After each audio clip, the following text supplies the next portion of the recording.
Buenas tardes, queridos alumnos. Quería contarles un poco de qué se va a tratar este año y empezar con estos videitos, en esta situación tan particular que vivimos, empezar a dar unas breves clases que les permitan, de cada trabajo práctico, de cada actividad que les mande, poder prestar atención a ciertos temas y ciertos conceptos que yo les voy a ir marcando para que vayan incorporando. Bueno, quería contarles un poco de qué se va a tratar en este año nuestra materia.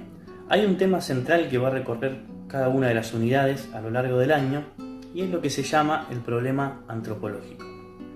Hay una ciencia particular que se llama antropología propiamente dicha, que estudia el hombre, tiene al hombre como objeto de estudio, es decir, se encarga de estudiar al hombre en tanto hombre.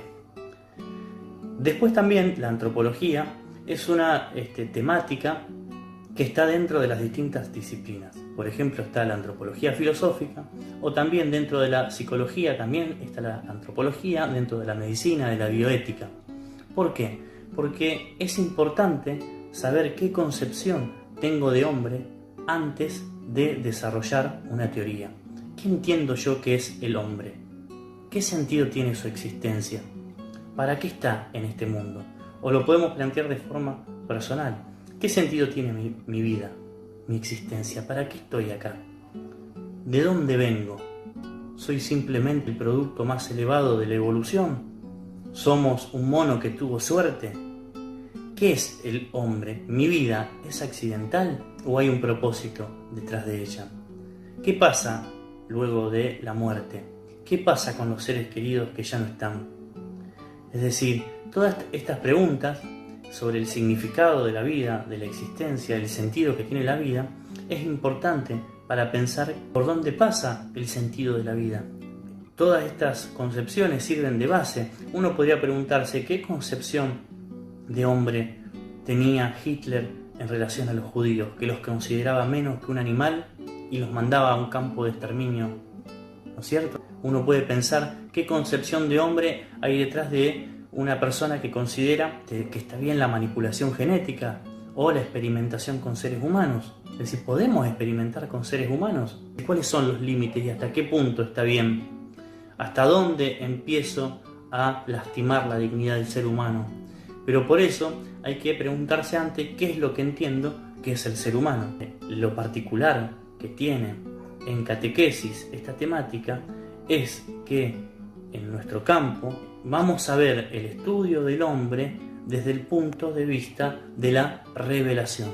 Esto significa, puntualmente, la Sagrada Escritura desde el punto de vista de aquello que ha sido revelado, pero no solamente apoyado en esta fe y en esta creencia, sino que la fe es como un punto de impulso también, la mirada de Dios sobre el hombre, pero no significa quitar todas las demás miradas, ni significa que no utilicemos las herramientas y los elementos que nos brindan y nos proporcionan la demás ciencia, sino que es saber qué lugar y qué acciones le fueron asignadas o tiene asignada el ser humano en la creación, qué lugar tiene el hombre en la creación.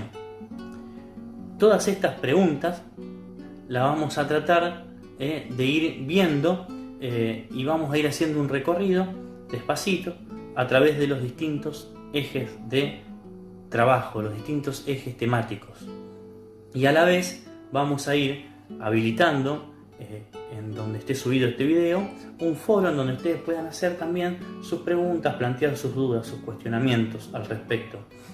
Es importante que ustedes tomen nota de todo lo que van viendo en estos videos, que ustedes vayan registrando en ese diario de clases que les pedí que confeccionen, para que ustedes anoten primero los conceptos puntuales que yo les voy a ir marcando y también aquellas ideas o observaciones que quiero que hagan de los distintos trabajos.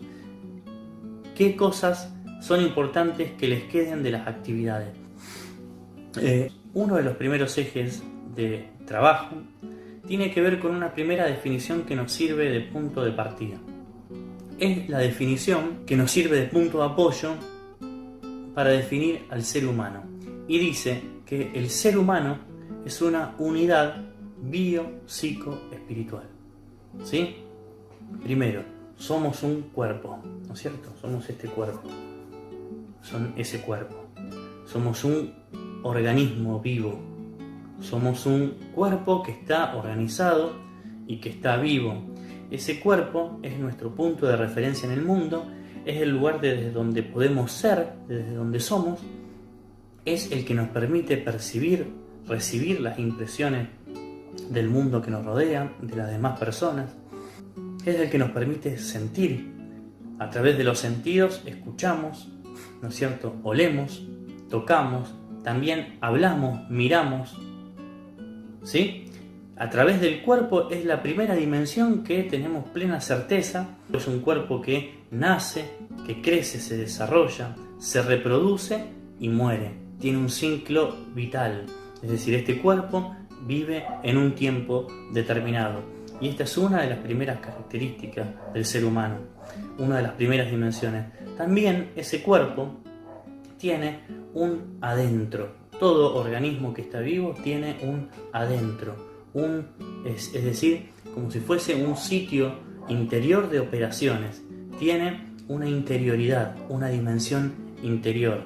Esa dimensión interior, esa trama psicológica, esa programación que hay en el interior del hombre, es también aquello que los griegos llamaban alma. Ellos le llamaban psique, se escribía. Y es el origen, es la raíz de la palabra psique, que hoy conocemos cuando hablamos de psicología, de aparato psíquico, de la propia mente, la psique. ¿Qué significa esto? En un principio, para los griegos, alma significa principio vital. El alma es el principio vital de un organismo, ¿no es cierto? Es aquello que impulsa y dinamiza la vida de un cuerpo vivo. Y es un centro de operaciones, podríamos decir, que está en el interior del hombre. Es como si fuese, sabemos que la computadora o el celular tienen un hardware y un software. Es decir, tienen un cuerpo físico y tienen un sistema operativo desde el cual operan, ¿no es cierto? En este caso el artefacto. Nosotros también tenemos un centro operativo desde el cual operamos y desde el cual en el hombre, por supuesto, es mucho más complejo que en otro ser viviente. Es nuestra personalidad, nuestro carácter, es esa segunda naturaleza que se nos fue construyendo a través de los hábitos, a través de todo lo que aprendimos en nuestra historia de vida, a través de las circunstancias de la vida. Es decir, nuestra dimensión psicológica se fue desarrollando a lo largo de la vida. Incluso se sabe hoy que dentro del vientre de la madre el bebé ya incorpora ciertas cuestiones del medio ambiente en el cual va creciendo. Y luego cuando nace en la primera infancia, ¿no es cierto?, la niñez, la adolescencia, ¿no?, toda esta etapa que están ustedes viviendo, ahora, ¿no es cierto?, el hombre va aprendiendo, va madurando y va desarrollando su vida interior, su aparato psíquico, su psicología, su personalidad. Es decir, también dentro de esta dimensión están está nuestro pensamiento, está nuestra capacidad de imaginar, está nuestra memoria, ¿no?, está nuestro sentir, nuestras emociones. Todo eso forma parte de esa dimensión psicológica. Pero también dijimos que hay una tercera dimensión, que es la dimensión espiritual. Y esta parte es un poco más complicada porque tenemos que separar lo que habitualmente se confunde. Decía Santo Tomás, es importante distinguir para entender. Espíritu hace referencia a otra cuestión que tiene que ver con la apertura del hombre a la trascendencia. El hombre no queda solo en esa programación interior, sino que está abierto a trascender a su sí mismo, el sí mismo. El hombre está llamado a la trascendencia, está siempre en la posibilidad de estar en relación con el medio ambiente, con lo que lo rodea. El hombre, por esta dimensión espiritual, es que podemos decir que puede crear, tiene la capacidad, la potencia de poder crear. Esto es el único ser vivo sobre la tierra que puede trabajar y construir, crear cosas que no existían, ¿no es cierto? Nosotros tenemos la naturaleza y las cosas que existían anterior a nosotros, que van a estar posterior a nosotros, que son indiferentes e independientes del ser humano, como una montaña, como la existencia del cielo, de los astros, pero también tenemos cosas que nos rodean todo el tiempo que han sido creadas por el hombre. Y esa creación del hombre, esa capacidad que tiene el hombre de poder poner su espíritu en la materia, es decir, el hombre idea algo, puede desarrollar algo que todavía no existe y crearlo. O, por ejemplo, yo puedo en este momento pensar en una hamburguesa de McDonald's y pensar y decir, qué rico. O puedo pensar, o ustedes pueden pensar en la chica de la que están enamoradas o del chico del que están enamorados sin que esté presente frente a ustedes. Es decir, podemos imaginar y crear cosas que aún no están presentes. El hombre tiene la capacidad de poder crear dentro de su interioridad, dentro de su mente, un escenario distinto al que está viviendo enfrente. El hombre puede, por medio del espíritu, crear un lugar al que quiere ir, hacia donde quiere llegar, un ideal al que quiere caminar. El hombre, por el espíritu, crea sentido. Nuestra vida y todo lo que hacemos tiene sentido. Esto no pasa en el reino animal. El reino animal, un animal no piensa si la casita, la cucha donde vive, no le interesa el color que tenga, si es rojo o azul o si está puesto en un lugar más lindo del jardín o del patio, no le interesa esas cosas, va y duerme donde esté. Es decir, el animal no piensa todas estas cuestiones, pero para el hombre sí es importante decidir qué color va a llevar una pared. El hombre está constantemente creando sentidos en su existencia. No es un hombre que solamente vive y recibe las impresiones del interior y listo, y responde automáticamente como hace el animal mediante sus instintos, sus impulsos, responde a las impresiones del exterior y responde a las leyes de la naturaleza que están inscritas en su propia naturaleza. El animal funciona, un animal en estado salvaje, ¿no es cierto?, funciona siguiendo aquellas leyes que gobiernan su naturaleza, que generalmente tienen como finalidad la supervivencia de la especie. No tienen un destino personal, individual. Un león no hace algo por sí mismo, por él, no crea sentido a su existencia personal y particular, sino que lo que hace lo hace para que sobrevivir y para que sobreviva su familia, su especie, etc. No hay no hay carga de sentido, no va llenando de sentido su vida. El animal, el primer animal hasta el último, está igual, no tiene cultura, no ha creado nada el animal. Desde el primer león hasta el último león están siempre en la misma situación.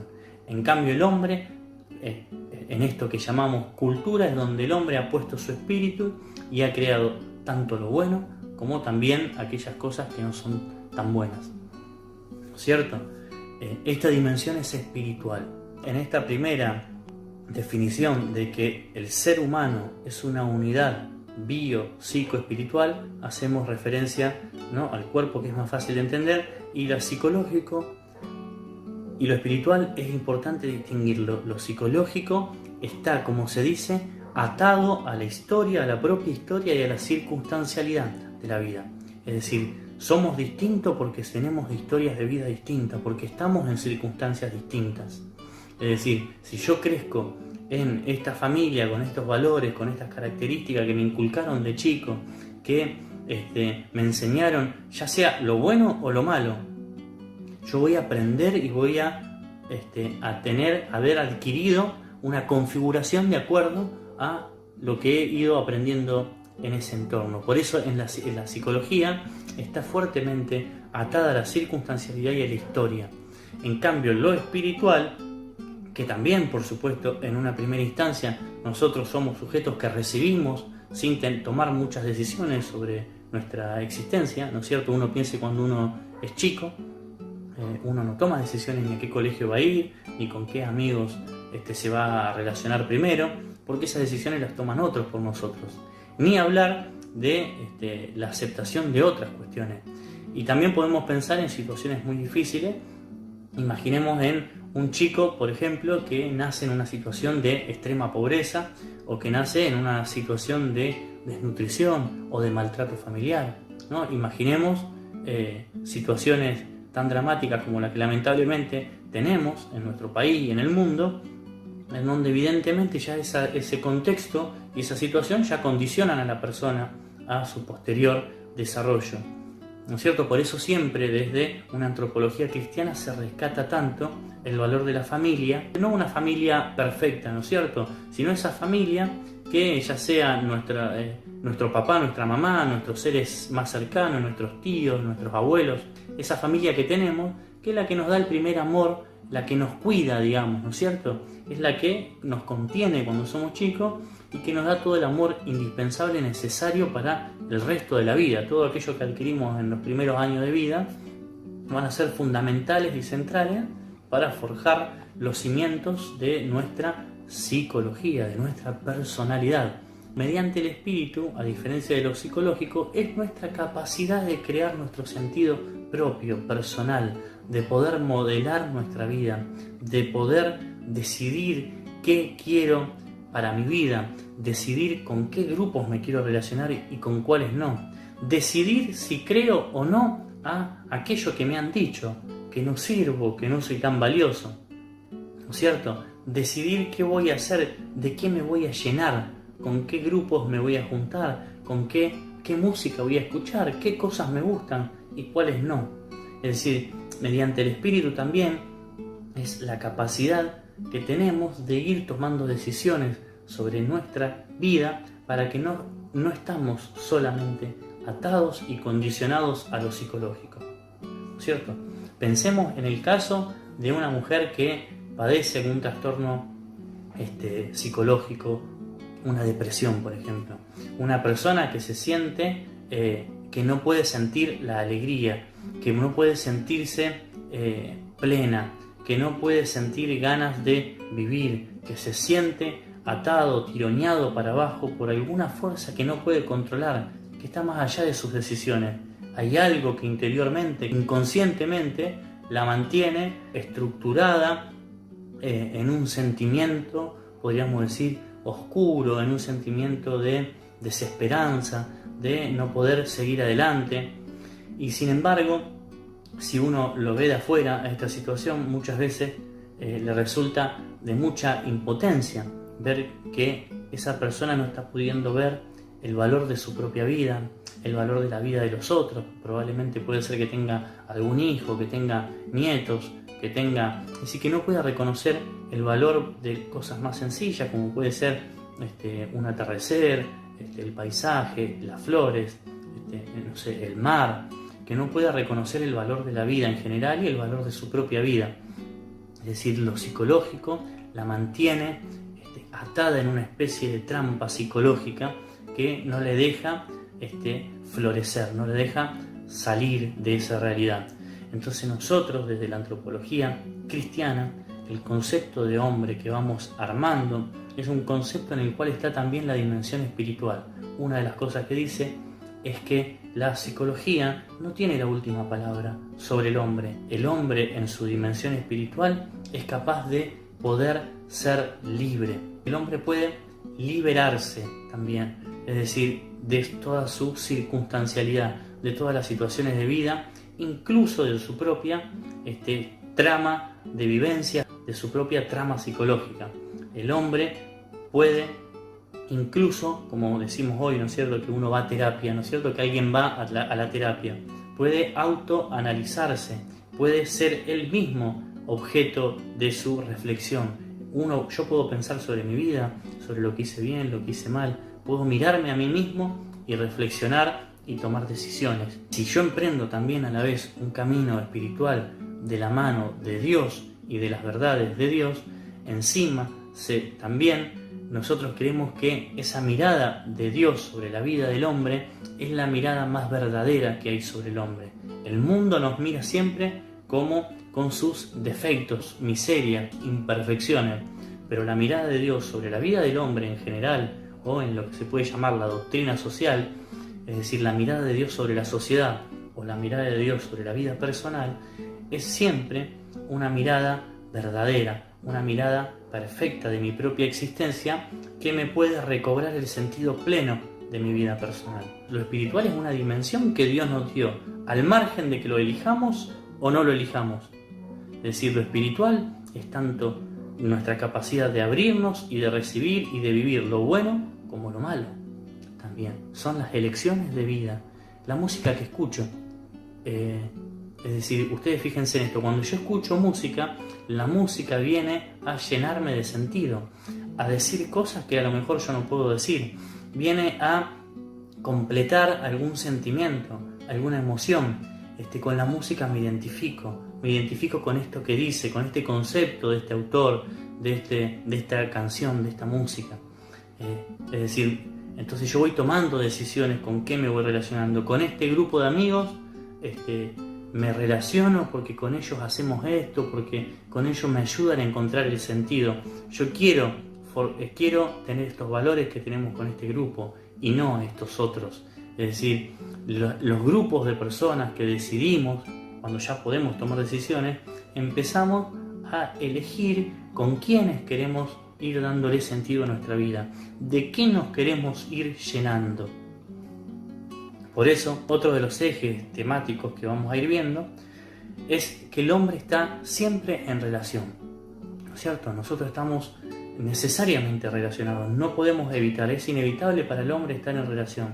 Esas relaciones son 5, ¿no es cierto? El hombre está en relación con otros hombres, estamos en relación con la naturaleza, estamos en relación con las cosas creadas por el hombre que no son parte de la naturaleza, ¿cierto?